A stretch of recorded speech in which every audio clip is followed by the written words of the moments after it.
last two questions. I'm gonna put these two together. Okay, go for it. Is it more expensive? Oh, And roughly how much for two large dogs? 2 large dogs. For a month. Roughly, okay, bleh. Okay, well I have 2 large dogs, and okay, let's go to the expensive one first. To the very premium. This is as much as The it can premium. possibly cost. Okay, as much as it could possibly cost. Right, okay. I'm going to be devil's advocate here and say no, because if it's the sake of... No, it's not expensive. I'm going to say no, it's not expensive, because if it's about the wellness of your dog and improving your dog's vitality, wellness and health, how can you put a price on that? If you compare the premium raw dog foods, so I feed my dogs Benefit raw dog food. It's very, very good dog food. Very impressed with that As a disclaimer, so do we. Thank you.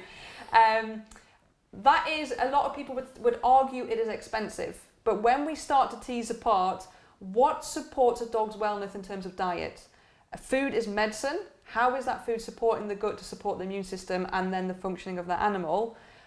You can't put a price on that. And then when you look at, by feeding a premium raw dog food compared to not feeding a premium raw dog food and your dog having to go to the vets for eczema cream, steroids, tablets, antibiotics, that builds up over time as well, and that's the kind of thing we forget about. Whereas if we spend a little bit more on our dog's food and supporting that diet, the things that I've all said about the dog's wellness, then I don't think you can put a price on that. But certainly, again, it's our response. If we have made that decision to bring another animal, another species into our home, that dog never asked to be in our lives, then it's our responsibility to make sure we do the research and give the dog the best thing that we can. Okay. Now, that doesn't mean to say that not everyone can afford it. That might mean don't get a second dog. There sometimes are compromises that we have to make because we should be fulfilling the needs of what that dog should have. We feed with Benefit as well. Okay. We understand what's in it and that it is a premium and it's good for the dogs. If somebody has got a second dog and they can't pay that amount for the raw food, it is possible to do it for less cost, isn't it? It's complicated, but it is possible to go to the supermarket at the end of the day. Yeah. I know that because our dog trainer does. Okay. You go to the supermarket at the end of the day when the meats have been discounted, you buy the meats, you freeze them, you put the veg in, you do that. The hard part is finding somebody who can tell them, this is what you must do. Yes. That's what doesn't exist. Yeah. And the hardest thing, I mean, for me though, with the knowledge that I have and the experience that I have and the understanding I have, I personally would never feed my dog, well, it's classed as a DIY diet, do-it-yourself diet. I don't feel comfortable in doing that because I would be concerned that am I still getting the right level of macronutrients and micronutrients and vitamins and minerals into my dog's body? Because when a raw dog food is classed as complete, that raw dog food is gone away to be tested to make sure the bacterial load is not horrendous, and to also make sure that the ingredients in that product match. There's basically a guideline and standards as an organisation that say a complete raw dog food must contain da da da da da da. And when you do it DIY, you can buy, arguably if you're doing it DIY, you need to be going to the supermarket and buying everything organic, because if you're not, then you're just putting chemicals into the dog anyway. For me as well, it's a very an emotional subject for me. And I've said this before, if we liken it to a cow that is killed at 7 years old. So there's a difference between a cow being killed at 7 years old, but that cow for 7 years of its life has been neglected. It's in a field with very, very little food. It's cold. It's on its own. It's lonely. When that animal's killed, that emotion is actually being fed to our dogs. Compared to a cow that's killed at 7 years old and the farmer looked after it, it was in lovely lush green grasses and it was with a herd and it had for that time a pleasant, happy life. That's a very different emotional animal that's then going actually inside of us if we eat meat, but also inside of our dogs.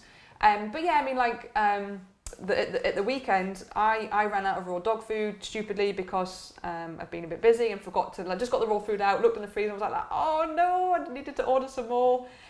So yeah, I went to the supermarket and I bought my dog some raw meaty bones. I bought some organic mince. I bought some vegetables. I bought some fruit. I bought eggs. I bought some goat yogurt, I bought some feta cheese. What else did I buy? I bought some chickpeas, and for a couple of days over the weekend, my dogs had a DIY diet. That's what I did. That's what I did for them. So you can, but you really need to make sure, you really need to know what you're doing. It can be time consuming.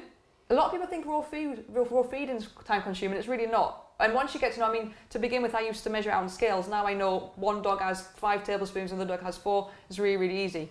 Our dog has a big slab like that. There you go, big slab. Off you go, big slice. But for me, even with my level of knowledge, which, you know, I still have got a lot left to learn, I think we always do, I would be concerned that my dog is still lacking something if I was going to do it myself. I don't think it's a problem of going, oh, well, I kind of forgot to order my food this week, like today or for the next few days, or I just want to give my dog a little bit something different. I personally haven't got a problem with that, but I think doing a DIY diet, there are some people, I have some friends that do it, but they are, they are what is classed as canine nutritionists. They really know what they're doing. And within that as well, we kind of need variety. I know a lot of people that feed their dogs just raw chicken, or even I know some people that just feed raw chicken carcass. That is not meeting the nutrition requirements of a dog. Again, in time, over longevity, that is going to cause problems for the dog. And this is why I keep saying there's the right way and the wrong way of doing it. But dogs also need to change in prey source as well, because different prey sources provide different nutrients. So our dogs will have rotations of turkey and venison and rabbit.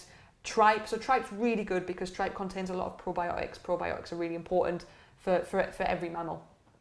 So the rotation is also important as well. Okay. Do you see the price coming down in the future? Where's the raw food diet in its growth? I mean, how long has it been going? It's been around since obviously the saying is fit as a butcher's dog. You know that there are some raw comes food from companies it. Been around for a good few years, but there's only been in the past year the raw food companies increased by 55%. That doesn't mean to say every raw food company is as good as the next. And again, that goes down to, is it complementary? Is it complete? What are the ingredients? Is it organic? Is it not organic? Why have they put the food in there? Where has that food come from? So that's why there are some raw food that's cheap, but then we need to look at, okay, why is it cheap? Is it because it's largely muscle off the carcass rather than muscle meat? The dog needs muscle meat, not meat off the carcass. They can have meat off the carcass, but in terms of the meat, the protein that is then supporting the dog at a cellular level, supporting those cells, allowing that dog to function, improving that dog's wellness, it's the meat from the muscle that is going to provide that. So it is possible to do a DIY raw food diet, but if you get it wrong, you could do more harm than good. If you get it wrong, because you are really going to do the likes of me a disservice. Balanced. It's not the best, but it is balanced. If you do a DIY one wrong, well, actually no, you could be highly unbalanced. There are a lot of studies that look at dry foods, because when dry food, basically before they're cooked, this is our list of ingredients, so it's balanced. But then it's cooked, doesn't mean to say it's balanced anymore. And also when food is cooked, you can change the chemical structure, you can change the metabolic structure of that food, and that can then mean that food is no longer compatible for that body. It can mean that body, that the individual's immune system now recognises something that should have been food as it's an invader. So they will start to then attack that food. Also, what can happen? Give me a minute because I've totally lost my train of thought, which is really annoying. So there's been also loads of studies. Not loads, that's a lie. There are a few studies that have actually taken your commercial kibble, your commercial cooked foods that I've put on the pack. Yeah, they're complete. They meet all the nutritional requirements of a dog, and actually they don't. There are nutrients that have been lacking. And if people want those papers, I've got reference to those papers as well. So again, as a consumer, as a dog owner that wants to do the right thing for our dog, we get, it's just easier and it says it's complete and it's nutritionally balanced and it's right. But it's actually not, and there's been a few studies that looked at a variety of different dog foods and cat foods as well, actually, that have said no, this food is not nutritionally balanced. There have been nutrients lacking. Okay, so not a fan of dried food then. With the greatest of respect, I think we could be doing better, a lot better. Yeah. Okay. I think you need to check your rearview mirror on the way home. Representatives of the dry food industry. All right, well, thank you very much. Oh, well, thanks for I'm having me. sure It's been great. everybody's got hundreds of questions Yes. and complaints and congratulations. Please And no complaints. I can think of one dog trainer that we both know that's now hopping up and down in disagreement with us. Drop us a line, drop us an email if you've got any questions, and we'll try and answer them for you. Yeah, well, thanks for listening, guys. Thank Take you. care. Bye.